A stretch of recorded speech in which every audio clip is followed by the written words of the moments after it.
يوم ندعو كل أناس بإمامهم فمن أوتي كتابه بيمينه فأولئك يقرؤون كتابهم ولا يظلمون فتيلا ومن كان في هذه أعمى فهو في الآخرة أعمى وأضل سبيلا۔ پھر خیال کرو اس دن کا جبکہ ہم ہر انسانی گروہ کو اس کے پیشوا کے ساتھ بلائیں گے۔ اس وقت جن لوگوں کو ان کا نامہ اعمال سیدھے ہاتھ میں دیا گیا وہ اپنا کارنامہ پڑھیں گے اور ان پر ذرہ برابر ظلم نہ ہوگا، اور جو اس دنیا میں اندھا بن کر رہا وہ آخرت میں بھی اندھا ہی رہے گا، بلکہ راستہ پانے میں اندھے سے بھی زیادہ ناکام۔ وہ اپنا کارنامہ پڑھیں گے۔ یہ بات قرآن مجید میں متعدد مقامات پر بیان کی گئی ہے کہ قیامت کے روز نیک لوگوں کو ان کا نامہ اعمال سیدھے ہاتھ میں دیا جائے گا اور وہ خوشی خوشی اسے دیکھیں گے بلکہ دوسروں کو بھی دکھائیں گے۔ رہے بدعمال لوگ تو ان کا نامہ سیاہ ان کو بائیں ہاتھ میں دیا جائے گا اور وہ اسے لیتے ہی پیٹھ پیچھے چھپانے کی کوشش کریں گے۔ ملاحظہ ہو سورۃ الحاقہ آیت 19-28 اور سورہ انشقاق آیت 7-13۔ وَإِن كَادُوا لَيَفْتِنُونَكَ عَنِ الَّذِي أَوْحَيْنَا إِلَيْكَ لِتَفْتَرِيَ عَلَيْنَا غَيْرَهُ وَإِذًا لَاتَّخَذُوكَ خَلِيلًا وَلَوْلَا أَن ثَبَّتْنَاكَ لَقَدْ كِدتَّ تَرْكَنُ إِلَيْهِمْ شَيْئًا قَلِيلًا إِذًا لَأَذَقْنَاكَ ضِعْفَ الْحَيَاةِ وَضِعْفَ الْمَمَاتِ ثُمَّ لَا تَجِدُ لَكَ عَلَيْنَا نَصِيرًا۔ اے محمد،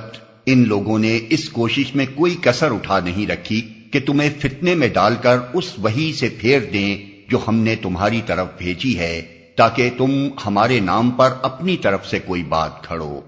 اگر تم ایسا کرتے تو وہ ضرور تمہیں اپنا دوست بنا لیتے، اور بعید نہ تھا کہ اگر ہم تمہیں مضبوط نہ رکھتے تو تم ان کی طرف کچھ نہ کچھ جھک جاتے، لیکن اگر تم ایسا کرتے تو ہم تمہیں دنیا میں بھی دوہرے عذاب کا مزہ چکھاتے اور آخرت میں بھی دوہرے عذاب کا،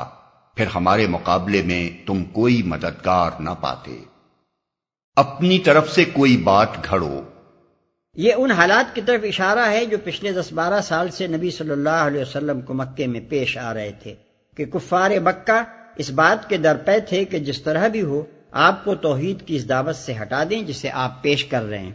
اور کسی نہ کسی طرح آپ کو مجبور کر دیں کہ آپ ان کے شرک اور رسوم جاہلیت سے کچھ نہ کچھ مصالحت کر لیں۔ اس غرض کے لیے انہوں نے آپ کو فتنے میں ڈالنے کی ہر کوشش کی، فریب بھی دیے، لالچ بھی دلائے، دھمکیاں بھی دیں، جھوٹے پروپیگنڈے کا طوفان بھی اٹھایا، ظلم و ستم بھی کیا، معاشی دباؤ بھی ڈالا، معاشرتی مقاطعہ بھی کیا، اور وہ سب کچھ کر ڈالا جو کسی انسان کے عزم کو شکست دینے کے لیے کیا جا سکتا تھا۔ کوئی مددگار نہ پاتے۔ اللہ تعالیٰ اس ساری رودات پر تبصرہ کرتے ہوئے 2 باتیں ارشاد فرماتا ہے۔ ایک یہ کہ اگر تم حق کو حق جان لینے کے بعد باطل سے کوئی سمجھوتا کر لیتے تو یہ بگڑی ہوئی قوم تو ضرور تم سے خوش ہو جاتی، مگر خدا کا غضب تم پر بھڑک اٹھتا اور تمہیں دنیا و آخرت دونوں میں دوہری سزا دی جاتی۔ دوسرے یہ کہ انسان خواہ وہ پیغمبر ہی کیوں نہ ہو خود اپنے بلبوتے پر باطل کے ان طوفانوں کا مقابلہ نہیں کر سکتا جب تک کہ اللہ کی مدد اور اس کی توفیق شامل حال نہ ہو۔ یہ سراسر اللہ کا بخشا ہوا صبر و ثبات تھا جس کی بدولت نبی صلی اللہ علیہ وسلم حق و صداقت کے موقف پر پہاڑ کی طرح جمے رہے اور کوئی سیلاب بلا آپ کو بال برابر بھی اپنی جگہ سے نہ ہٹا سکا۔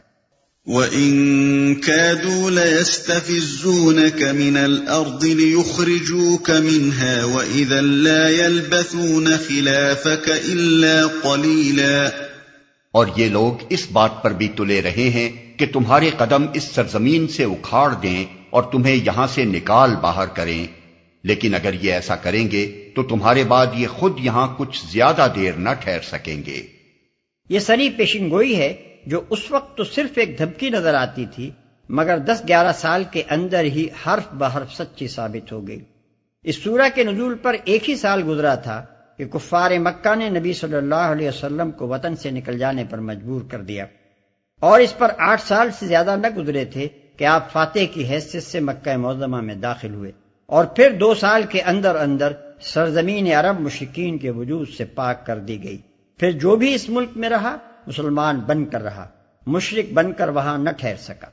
سنت من قد ارسلنا قبلك من رسلنا ولا تجد لسنتنا تحویلا، یہ ہمارا مستقل طریقہ کار ہے جو ان سب رسولوں کے معاملے میں ہم نے برتا ہے جنہیں تم سے پہلے ہم نے بھیجا تھا، اور ہمارے طریقہ کار میں تم کوئی تغیر نہ پاؤ گے جنہیں تم سے پہلے ہم نے بھیجا تھا۔ یعنی سارے انبیاء کے ساتھ اللہ کا یہی معاملہ رہا ہے کہ جس قوم نے ان کو قتل یا جلا وطن کیا، پھر وہ زیادہ دیر تک اپنی جگہ نہ ٹھہر سکی، پھر یا تو خدا کے عذاب نے اسے ہلاک کیا، یا کسی دشمن قوم کو اس پر مسلط کیا گیا، یا خود اسی نبی کے پیرووں سے اس کو مغلوب کرا دیا گیا۔